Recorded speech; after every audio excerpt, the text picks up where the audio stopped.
Que a boa mão de Deus esteja com você. Sou o professor Rogério de Souza, junto com o Instituto Supera, terceiro vídeo sobre pneumatologia. Vamos falar agora sobre os frutos do Espírito Santo. Não confundir jamais os frutos do Espírito Santo com os dons do Espírito Santo.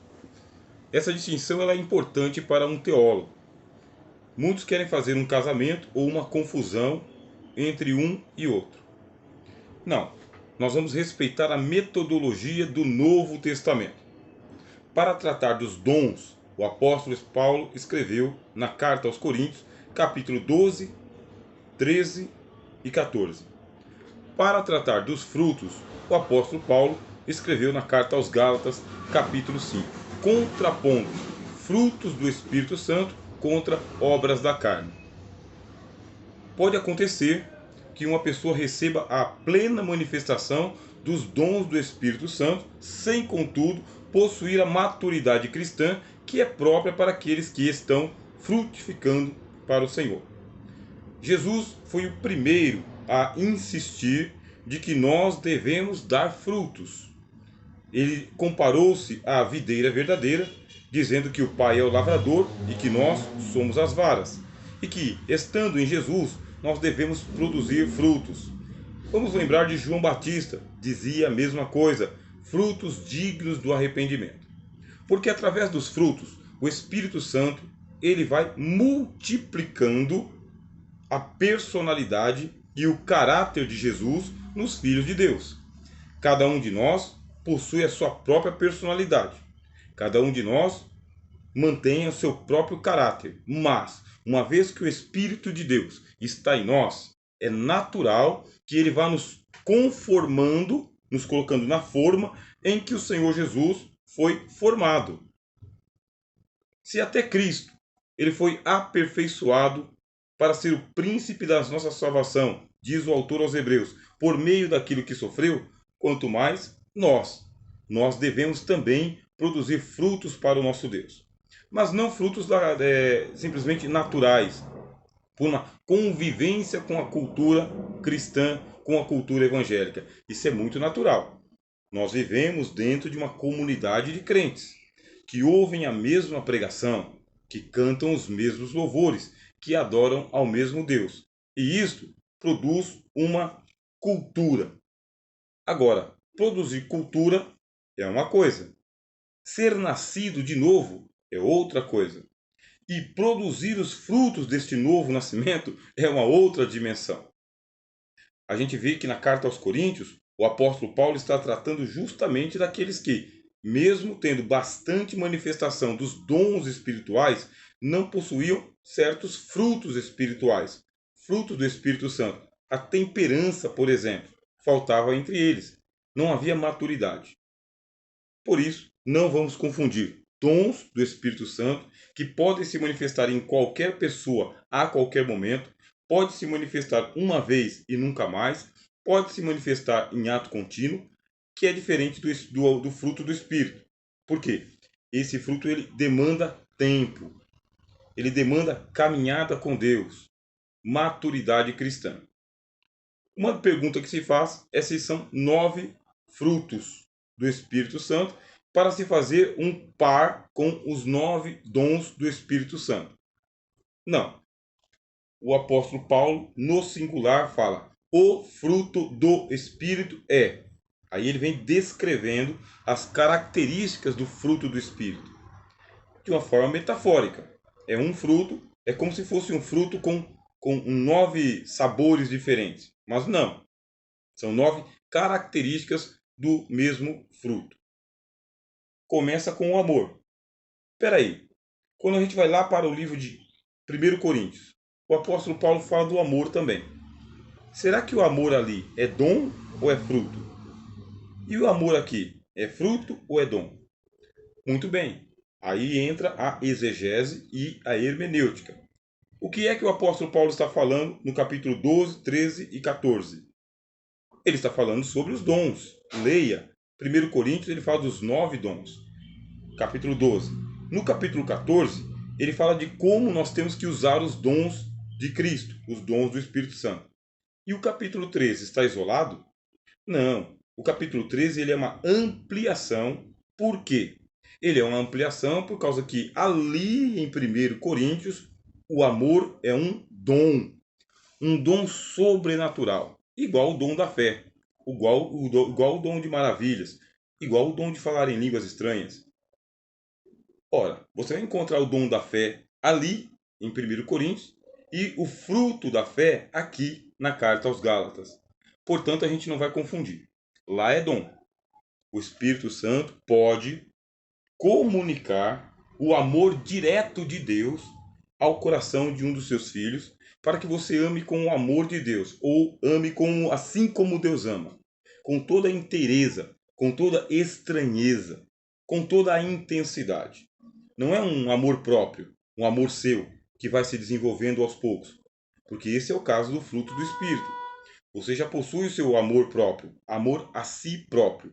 Esse seu amor a si próprio, ou amor próprio, tocado pelo Espírito Santo, é como se fossem as cordas de um violão. As cordas por si só precisam de um tangedor. Aí vem o tocador e ele vai dedilhando cada uma das cordas, vai encontrando as pestanas, vai encontrando as posições e vai tirando o som daquele acorde, daquela nota. Assim também é o amor próprio. Aliás, assim são as habilidades humanas naturais que nós temos. Deixa eu falar com você. Nós naturalmente temos amor, alegria, paz e outros frutos do Espírito. Só que ainda não são frutos do Espírito, são faculdades nossas, humanas. Nasceu em nós, nasceu conosco. Você tem já algumas habilidades, as cordas do violão, mas você está desafinado. O tocador está desafinado. Por quê? Porque o tocador é o pecado que contaminou a nossa natureza. O que nós precisamos?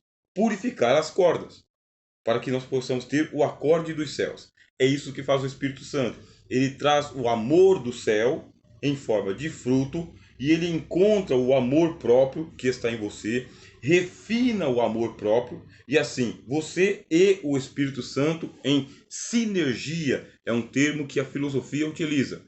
Sinergia é quando duas energias se encontram, se conjugam, unem forças e vão na mesma direção. Isso é sinergia. Você já tem amor próprio, mas você não tem o amor de Deus. Se manifestar-se apenas o amor de Deus como dom, que é o caso de 1 Coríntios capítulo 13, aí você vai ser surpreendentemente amoroso, amável, alguém que realmente se sacrifica para além da compreensão. Mas ali é o amor de Deus. Muito bom que isso se manifeste, assim como o dom da fé, assim como os dons de curar.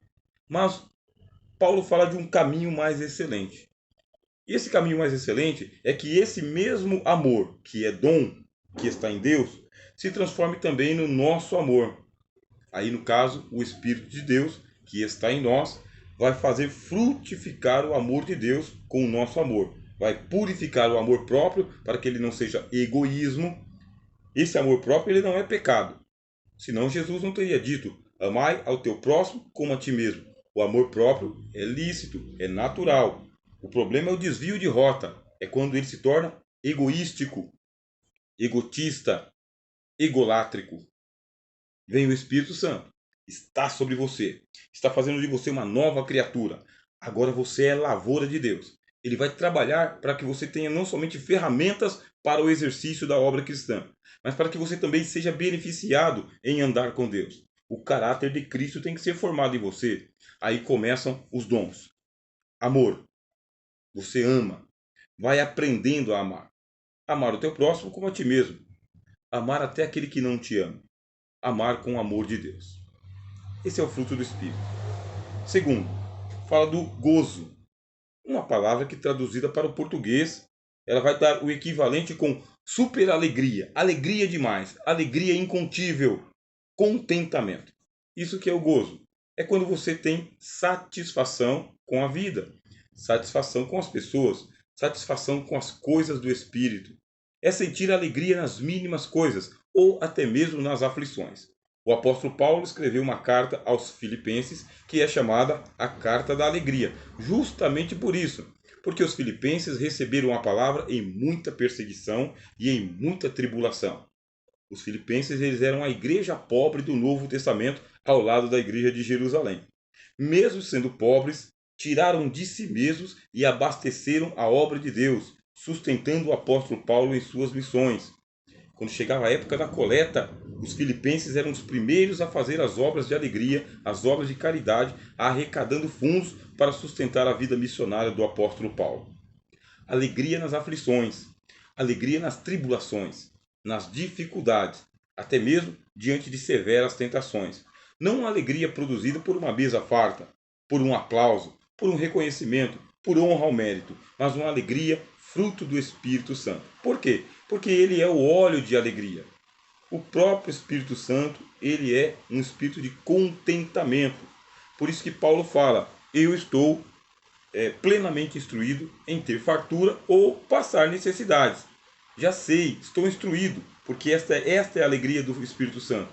É saber passar pelo vale sem perder aquele gozo da presença de Deus. Aquela satisfação de não estar só. Aí vem a terceira manifestação do fruto, paz. Lembra daquele louvor? Haverá paz no vale. É disso que a Bíblia está falando. Paz nas situações mais adversas. A paz de Deus que excede todo o entendimento, que guarda os nossos corações.